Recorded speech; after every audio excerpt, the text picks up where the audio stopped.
Okay, real quick little walk around here this morning before the sun comes up and it starts getting hot. Fairly nice out here this morning, so I'm out early. Today's the day I'm pulling at least the first wing off, and we're going to pull the top skin off. I've got the fuel tanks welded up somewhat and ready to go in.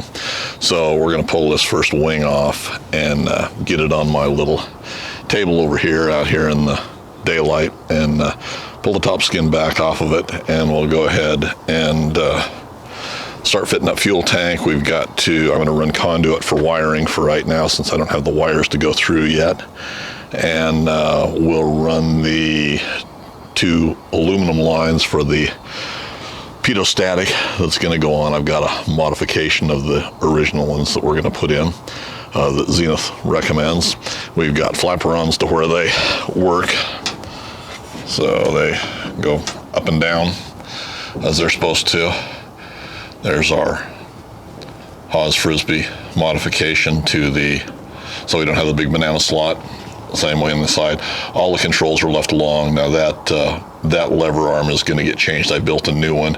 Positioning is off on it a little bit, so I just built a new one that when I fit them up again, we'll do it. I'm still waiting on the bearings that go through, the proper bearings with the nylon inserts that go through the side of the fuselage for that conversion. But we've got everything to where, like I said, it works. Our flap handle I've got it pretty well mocked up here.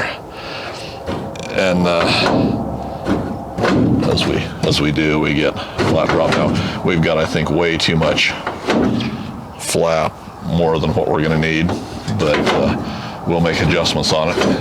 I've got the linkage for the steering built and put in place. For the pedals, I've left all these controls long for final fitting. So there's my crossbar up above that will get pulled out and powder coated. I want to paint the inside of the fuselage before I put the wings back on this time.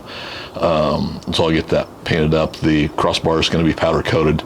This is the John Austin conversion, basically, with a few of my own little modifications to mount our shoulder harnesses on it. And that's kind of where we're at. So I may shoot a little bit more today. I may just post this little update for you. But so far I'm pretty happy with everything that's going on. I think it's going to be fine. There's going to be changes. My fuel tanks are not perfect, and I think I've made a error in where I placed the holes for the floats for the fuel gauge. So I may actually modify them and may re-drill them and patch the holes I've already got in the wings or in the tanks.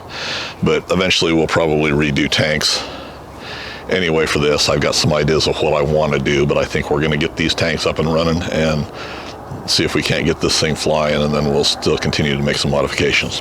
All right, day's starting to get bright. Here's our first wing down here. Got the tank set in place. I still got to put the standoffs for the tank and get it situated. And I've done a few goofy things with the tank too that I'm not going to go into right now. I originally set this up for auxiliary tanks for a second tank, and I will probably go back and rework tanks. These first 2 are going to be functional to get the plane up and going, but we'll see. We may change these out later on. For wiring, I'm going to run it down through PEX tubing, down through the nose ribs. Got one piece down. I know it adds weight, but I don't have the wires to go through yet. So we're going to run them in there and use the standoffs. It was I saw it was discussed quite a while back on the Zenith list for the 701, and the complaint was that it added weight, was one of the comments on it, which I know it does, but like I say, I don't have the wiring yet, so we're going to mount them in there. Still got to run the aluminum tubes for the pitot. I'm going to run pitot static from its factory location, or where the plan showed to mount it, and then run it on back here with rigid tubing, and then we'll connect it to flexible stuff, probably to go on down to the cabin, or at least partially to get them out of the wings.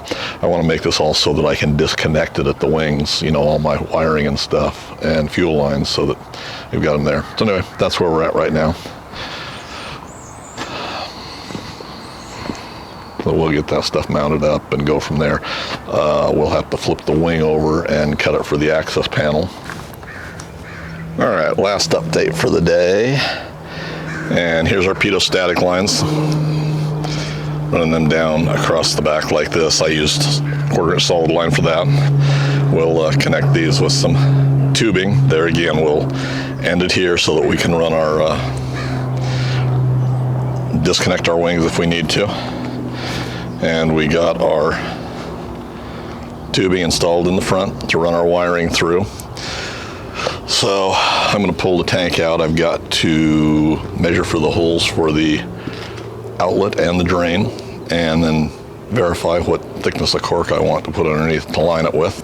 And then I've got to put the U-brackets underneath. So I'm going to flip it upside down and finish fitting the pitot tube on the bottom side, and that will pretty much clear up the front. The wingtip, I'm going to trim the inside so I've got edge to hook wingtip to, and then I can go ahead and rivet this wingtip in place. So I got a little deburring there to do. So now we're just cleaning up and final fitting. So basically we're coming down to just getting this fuel tank fitted. Once I get it done, positioned, and all the fittings done for it, I do have to cut my inspection hole back in here. Exactly where I'm going to put it, I'll have to verify that. But once I get that done, it's ready to button up this wing.